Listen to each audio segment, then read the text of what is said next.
And this one is a competitive card game where players are going to be managing a hand of land cards, herbivore cards, and carnivore cards. Players are dealt a hand of these cards at the beginning of the game, but then any new cards are going to be drawn from the shared draw deck. This deck is going to be divided into 3 different periods, with an extinction event card dividing each one. Whenever extinction card is reached, it's simply going to be read and resolved, affecting all the players, and that's usually going to amount to some of your dinosaurs going extinct, or some of your land being destroyed. That's not quite as bad as it sounds, because any cards that you played still will earn you their victory points, even if they do end up going into your discarded pile. But there are some other ways that you can earn victory points as well, because there's going to be a whole bunch of different goals that players are going to be racing to try and achieve first, and if you achieve it earlier, you're going to be earning more victory points for it. But then there's also a shared objective that players can just achieve at any point. On a player's turn, there's a few different things that you can do. You can play a card from your hand onto the associated row on your own personal player board.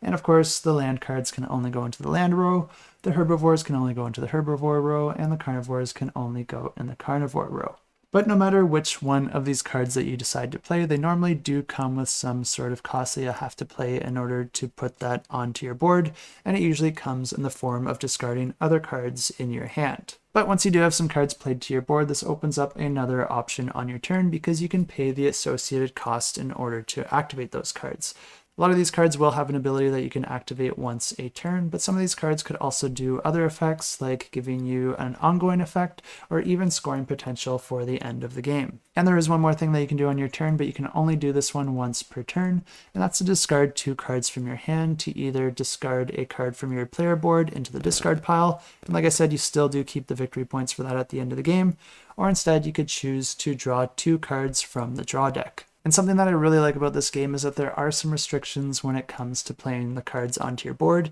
The first thing is that you can never have a row that's longer than the row below it, but then at the end of your turn, you're always going to be checking your ecosystem for stability. If any of the rows break the rule that I just said, then they're going to be going into your discard pile, which, like I said, isn't a terrible thing since you still get those points. But then also, if you ever have 3 or more herbivores than you do carnivores, then your herbivore is going to be eating too much grass, which is going to cause you to lose those cards, which is then going to cause you to lose some herbivore cards and cause a whole bunch of cool cascading effects on your board. And another cool thing about this is that when those extinction events happen throughout the deck, those can also put your board into unsustainable situations where you're also going to be resolving these effects, which is just another way for this ecosystem chain reaction to come into play. Once the draw deck has been completely depleted, it's going to be triggering the end of the game, and all the dinosaurs are going to go extinct, and then players are going to be adding up all their victory points from the different dinosaurs and land that they're able to add onto their board, and then also gain victory points for any of the goals that they're able to complete. The player with the most victory points at the end of the game wins the game, and if this one sounds interesting to you, you can check it out. I have links in the description below.